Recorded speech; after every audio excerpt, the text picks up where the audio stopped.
Varicose veins కి సరైన చికిత్స కోసం సంప్రదించండి ఎవిస్ హాస్పిటల్. నమస్తే రమగారు. నమస్తే జయ. రమగారు, రథసప్తమి విశిష్టత మీకు పోయిన సంవత్సరం మన ఇద్దరం రథసప్తమి బాగా చేసుకున్నాం చక్కగా. పాయసం చేసుకుని సూర్య భగవానికి అర్పించి ఒక దండం పెట్టుకున్నాం. ఎవరైనా చేయవలసిందే, అంతే. మా ఇంట్లో లేదు, మా వాళ్ళే, మాకు ఆనమాయితీ లేదు, ఇలాంటి కథలేం చెప్పద్దు మాకు. మేమేనో అందరు చేసుకోండి చక్కగా. రథసప్తమి ఏంటంటే పండగ అనకూడదు జయ, అది పర్వదినం. రథసప్తమి ఎలా జరుపుకుంటారు? Basic 2 rules. థర్డ్ది మీ ఇష్టం. పొద్దున్నే స్నానం చేయండి, సూర్యుడికి దండం పెట్టండి, ఫస్ట్ రూల్. తర్వాతది పాయసం చేయండి. సూర్యుడికి పాయసము నివేదన చేయండి. దీంతో పాటు ఇంకా చాలా రూల్స్ ఉన్నాయి, అవన్నీ పాటించుకుంటే మీ ఇష్టం, పాటించుకోకపోతే మీకే నష్టం. మేము చెప్పేది ఏం లేదు, అంతే పాయింట్. ఈ రథసప్తమి నాడు సూర్య జననం జరిగిందంటారు. రథసప్తమి నాటికే ఉత్తరాయణం దిశగా ఉత్తరపు నడక మొదలుపెట్టిన సూర్యుడు పూర్తిగా ఆ కరెక్ట్ ఆ రేఖలోకి కూర్చుంటాడని చెప్తారు. అక్కడ ఖచ్చితంగా స్థిరపడతాడు అని. ఈ రోజు నుంచి రేపు సూర్యుడు అంటే పంటలకి అవసరమైన కావాల్సినంత వేడిమిని ఇవ్వడం మొదలు పెడతాడు. చాలా విషయాలు చెప్పబడతాయి సూర్యుడిని గురించి. మామూలుగా మనం సూర్యుడిని చెప్పుకుంటాం ప్రత్యక్ష నారాయణ స్వరూపం. మహావిష్ణువే మనకి స్థితికారకుడు. ప్రపంచపు నాటకానికి అంతటికీ కారణం మహావిష్ణువు. ఆయన నాటకం నడిపించేందుకు పెట్టుకున్న డైరెక్టరు సూర్యుడు. సూర్యుడి వల్లే మానవుల రోజు, అంతే కదా, అంతే. సూర్యుడి వల్లే మానవుల ఆహారం. మనకు కావాల్సింది ఏమిటి? ఒక మనిషి, ఒక ప్రాణి జీవించడానికి ప్రధానమైంది ఆహారమే కదా. ఆ ఆహారాన్ని పండించేందుకు ప్రధానమైన హేతువు ప్రత్యక్ష నారాయణుడు అయిన సూర్యుడు. నారాయణుడిలోనే మనం సూర్యుడిలోనే భగవంతుణ్ణి దర్శించవచ్చు. ఆ సూర్య మండలంలో ఉంటాడట విష్ణుమూర్తి. విష్ణుమూర్తి ఉండి ఆ సూర్యమండలంలో ఉండే ప్రపంచాన్ని సంరక్షిస్తూ ఉంటాడు. మనం ఆ బింబాన్ని చూసామంటే నారాయణమూర్తిని చూసినట్టే. నీకు తేరి చూడలేం, బాగా ఇట్లా అదే పనిగా లైట్ వర్క్గా చూసినట్టు చూడలేం కదా. ఉదయకాలంలో చూడగలుగుతాం, అప్పుడు ఆయన ప్రశాంతంగా ఉంటాడు. సాయంకాలం కూడా చూస్తాం. సాయంకాలం దిగెళ్ళిపోయే వాడికంటే పొద్దున్నే లేచి ఫ్రెష్గా ఉన్నవాడు మంచివాడు, బెటర్ రిజల్ట్స్ ఇస్తాడు. సాయంకాలపు సంధ్య మంచిదే. సాయం సంధ్య వెళ్ళగానే రాక్షసుల కాలం వచ్చేస్తుంది. అందుకని సాయం సంధ్యని ప్రత్యేకంగా మంత్రంతో ఉపాసన చెప్పారు, కానీ సాయం సంధ్యకి నమస్కారం చేయమని సాధారణ వాళ్ళకి చెప్పాల. సాయం సంధ్యోపాసన ఉంది, ఏది సంధ్యావందనం చేసేవాడు వాళ్ళు మంత్రాన్ని తమకి కవచంగా పెట్టుకుంటారు. మనలాంటి వాళ్ళు మామూలు వాళ్ళు ఏం చేయాలి? అందుకని మనము ఉదయకాలం నమస్కారం చెప్పారు. ఈ ఉదయకాలం సంవత్సరం అంతా నువ్వు ఎలాగైనా నమస్కారం చేసుకో. ఈ మాఘం ప్రత్యేకమైన దినాల్లో మాత్రము స్నానించి నమస్కరించు. అవకాశం ఉంటే కొంచెం నీరివ్వు, ఆయనకి అర్ఘ్యం ఇవ్వు. ఏ నదీ నదాల్లోనూ నిలబడి అర్ఘ్యం ఇవ్వగలిగావా మహత్తరంగా ఉంటుంది, నీ జన్మ ధన్యమైపోతుంది. చేయలేవు, మీ ఇంట్లో చెయ్యి, దానికి ఒక రాగి పాత్ర తీసుకో. ఇది ఖచ్చితంగా చేయమని చెప్తారు. ఈ సప్తమి నాడు, రథసప్తమి నాడు సూర్యుడికి అత్యంత ప్రీతిపాత్రమైనటువంటి ఆవు పాలతోటి నివేదన చేయమన్నారు. నేను అనుకుంటా మనకంతా బియ్యం కాబట్టి మనం బియ్య పాయసం చేస్తాం. ఏ నార్త్ ఇండియాలోనో అయితే గోధుమ రవ్వ పాయసం చేస్తారో ఏమిటో వాళ్ళు అనుకుంటా.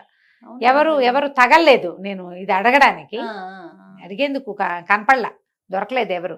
కనుక్కోవాలి, ఏదో చేస్తారు సూర్యుడికి వాళ్ళు కూడా. ఏమిటి చేస్తారు, ఎప్పుడు చేస్తారో కనుక్కోవాలి. అది ఎవరికైనా తెలిస్తే చక్కగా తెలియజేయండి. దాని గురించి కూడా నెక్స్ట్ టైం మాట్లాడదాం మనం. అయితే ఈ బియ్యాన్ని పాలతోటి ఉడికించి కొంచెం బెల్లంతో దాన్ని మధురంగా చేసి సూర్యుడికి నివేదన చేయటం. అయితే ఈ సౌరశక్తి ఈ కాలంలో పుట్టేటువంటి చిక్కుడు గింజల్లో విశేషంగా కనపడుతుందట. అందుకని చిక్కుడుకాయలతోటి రథము, చిక్కుడు గింజల్ని పాయసంలో వేయటము, చిక్కుడాకులు నెత్తి మీద పెట్టుకుని స్నానం చేయటము, చిక్కుడాకుల మీదే నివేదనను పెట్టి స్వామికి నైవేద్యం చేయటము, ఇంత విశేషాన్ని చెప్పారు. ఇప్పుడు ఈ చిక్కుడాకులు ఎక్కడ నుంచి వచ్చాయి? పూర్వకాలం నుంచి ఉన్నాయా? అలాంటి ప్రశ్నలు చాలా వస్తాయి మనకి ఈ విధానాలన్నీ ఎవరు అందించారు? ఋషులు, మునులు కదా.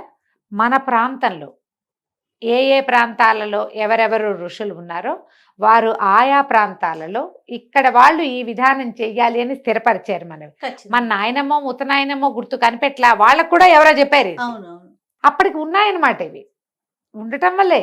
అవును. అంతే కదా, ఇప్పుడు ఈ ప్రాంతంలో ఇవి చేస్తాం, ఇంకో ప్రాంతంలో ఇంకోటి ఇంకోటి చేస్తారు. వాళ్ళు అవి చేయడానికి కారణం ఏంటంటే ఆ ప్రాంతంలో ఎందులో శక్తి ఉందో ఈ సమయంలో ఏం తినాలో మనకు ముందున్నటువంటి ఋషులు మునులు ద్రష్టలు విజనరీ పీపుల్ వాళ్ళు స్థిరపరిచి పెట్టారు.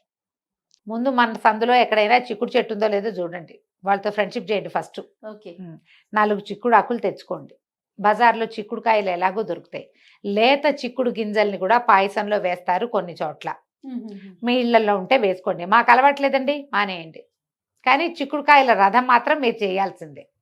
చిక్కుడుకాయల రథము చేయాలి. పళ్ళెంలో చిక్కుడాకులే పరిచి వాటి మీద ఈ పాయసాన్ని వేడివేడి పాయసాన్ని వేసి నివేదన చేయటం. ఎవరికైనా ప్రసాదం పెట్టేటప్పుడు కూడా చిక్కుడాకులో పెట్టండి. ఈ వేడి పాయసం అందులో పెట్టగానే చిక్కుడు సారం పాయసంలోకి వచ్చేస్తుంది.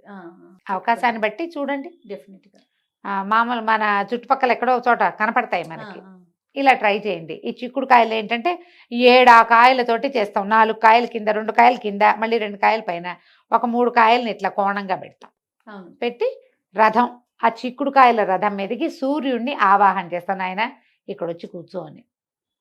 అది దీనికి ఏం చేయాలి, షోడశోపచారాలు చెప్పుకుంటాం కదా మనం. ఆవాహనము, రథ నవరత్న ఖచ్చిత సింహాసనము, సింహాసనంగా మనం ఇది చూపిస్తాం. ఈ చిక్కుడుకాయల రథాన్ని స్వామిని దాంట్లోనే ఆవాహన చేసి ఉన్నట్లే భావించి, ఎక్కడైనా సూర్యరశ్మి పడే చోటే మనం పాయసం వండటము, స్వామికి నివేదించటము 2 చాలా విశేషమైన ఫలితాన్ని ఇస్తాయి. మీకు అవకాశం ఉంటే మన ఇంట్లోకి ఎండే రాదు, మనకి ఎక్కడ సూర్యుడే కనపడ్డు, దండం పెట్టండి. టెర్రస్ మీదకి వెళ్ళి దండం పెట్టుకొచ్చుకోండి, ఇంట్లో పాయసం చేసుకోండి, మీ దేవతార్చన దగ్గరే నివేదన చేసుకోండి. చిక్కుడుకాయల రథం అక్కడైనా చేసి పెట్టుకోవచ్చు. ఓపెన్ కుకింగ్కి అవకాశం ఉన్న చోట చక్కగా చేసుకోండి. యూట్యూబ్లో బోల్డని వీడియోలు కనపడుతుంటాయి. మేము ఇక్కడ చేసాం అక్కడ చేసామని చూపిస్తారు. వాళ్ళు అవకాశం కుదుర్చుకున్నారు, మన ఇళ్లలో లేవు. దండం నమస్కారమే ప్రధానికి. అలా చెయ్యాలి, మేము అలా చేయలేకపోతున్నాం, ఇట్లా చేసినాం తండ్రి, ఈ రకంగా అయినా మమ్మల్ని కరుణించు అంతే అని అపరాధ సహస్రాణి క్రియంతే అహర్నిశమ్మయ అని ఒక నమస్కారం చేసుకుని, దాసోయమితి మామత్వ క్షమస్వ సూర్యనారాయణ, మమ్మల్ని క్షమించిన ఆయన, మేము నీ దాసులో, మాకు అవకాశం ఉన్నంత మటుకు చేసాం అంతే. పొయ్యి మీదో కుంపటి మీదో చక్కటి చిన్న ఇత్తడి గిన్నె, స్టీల్ గిన్నె పాలు పోసి దాన్ని పొయ్యి మీద పెట్టి, ఆ పాలు పొంగుతూ ఉండగా నారాయణ నారాయణ అని విష్ణుమూర్తిని తలుచుకుని బియ్యం వేయటం. అందులోకి ఒక 3 గుప్పెళ్ళు, ఒక 3 సార్లు 3 చిటికెలు వేస్తే 3 మాటలు పాలు పొంగనిచ్చి, ఆ పాలు పొంగుతున్నప్పుడు పోతున్నాయి అనకూడదు, పొంగకుండా ఆపద్దు, పొంగనివ్వండి. పొంగుతూ ఉండగా వేసుకోండి. కింద పడితే మంచిదే, పడకపోయినా ఏం కాదు. పొంగు వచ్చినప్పుడు చేయాలంతే.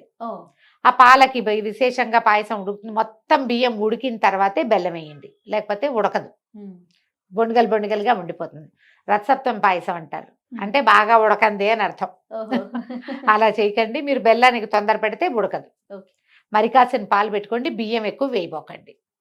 అంత గిన్నెడు పాలు పెడితే గుప్పెడే బియ్యం చక్కగా సరిపోతుంది. అది ఈ పాలు అన్నం బాగా ఉడికిన తర్వాత అప్పుడు బెల్లం వేసి కొంచెం నెయ్యి పోసి దాంట్లో స్వామికి నివేదన చేయటం. జీడిపప్పులు కిస్మిసులు వేయించి వేయరు. విష్ణు మన సూర్యనారాయణమూర్తికి పళ్ళు లేవని జీడిపప్పు వేయకూడదని కొన్ని చోట్ల చెప్తారు, నాకు అది తెలియదు. కానీ ఇక వేరే వంటకం లేదు, ఇక్కడ ఏం వండామో దాన్నే నివేదన చెయ్యాలి. మళ్ళీ మనం జీడిపప్పులు వేయించాలంటే ఇది దింపి కింద పెట్టి మళ్ళీ ఇంకో గిన్నెలో వేయించి చెయ్యాలా, అందుకని అవి లేవనుకుంటాం. మేమేం చెయ్యం, వేరే కాపం ఏం లేదు. నేను నివేదన చేసేటప్పుడే నెయ్యి వడ్డించి నివేదన చేస్తాం. దాంతోపాటు అరటిపళ్ళు, కొబ్బరికాయ, వడపప్పు, పానకం మీ శక్తి అనుసారం ఏదైనా చేసుకోవచ్చు. విశేషించి పాయసమే నివేదన. సూర్య స్తోత్రాలు మనకు కనిపిస్తాయి. సూర్యమండల స్తోత్రం కనపడుతుంది, ద్వాదశాదిత్య స్తోత్రం కనపడుతుంది, బోలెడన్ని స్తోత్రాలు ఉన్నాయి. సూర్య స్తోత్రాలు, ఆదిత్య హృదయం అత్యంత విశేషమైనది. ఆదిత్య హృదయం చదువుకోండి. ఈ నెల రోజులు మాఘమాసంలో మనము ఆదిత్య హృదయం చదువుకుంటే ఆరోగ్యం సిద్ధిస్తుంది. ఆరోగ్యానికి మంచిది. కార్యజయం, కార్యజయం, సూర్యుడు ఆరోగ్య ప్రదాత, కార్యజయం కూడా మనకి పనులు అవుతాయి. మరి రాముల వారి యుద్ధానికి వెళ్ళేటప్పుడే కదా ఆదిత్య హృదయం చెప్పబడింది. రామాయణాంతర్గతంగా ఉన్నదే ఆదిత్య హృదయం. విష్ణు సహస్రనామం మహాభారతంలో ఉంది. ఋషిప్రోక్తం కాబట్టి తప్పకుండా చదువుకోండి. నెల రోజులు ఆదిత్య హృదయం చదువుకుంటే మంచిది. ఈ రోజైనా చదువుకోండి. అయితే దీనికి మా బేసిక్ నియమం ఏంటంటే నూనె వాడకం చేయకూడదు. దీని రోజున రథసప్తమి రోజున వేరే ఇతరత్ర ఆహార పదార్థాలు తీసుకోకండి. సాత్విక ఆహారం తీసుకోండి. సాయంకాలం ఏదైనా పలహారం తీసుకుంటే మంచిది. మీరు ఏదైనా సూర్యమండల స్తోత్రము అట్లా ఒక మండల స్తోత్రాన్ని దేన్నైనా పిల్లలకి నేర్పించండి. మీరు చదువుకోండి. ఈ ప్రసాదాన్ని వినిమయం చేయండి. మిగిలిపోకుండా మిగిల్చి వెనక్కి ఉంచదు. ఎవరో ఒకరి చేతిలో పెట్టండి. ప్రసాదం ఖర్చు పెట్టండి తప్పకుండా. ఇలా మనం మన రథసప్తమిని ముందుకు తీసుకెళ్ళచ్చు. మన అవకాశాన్ని బట్టి ఎంత కుదిరితే అంతైనా చేసుకోండి. ఈ సప్తమి నాడు సూర్యార్చన చాలా విశేషమైన ఫలితాన్ని ఇస్తుంది. నమస్తే. నమస్తే.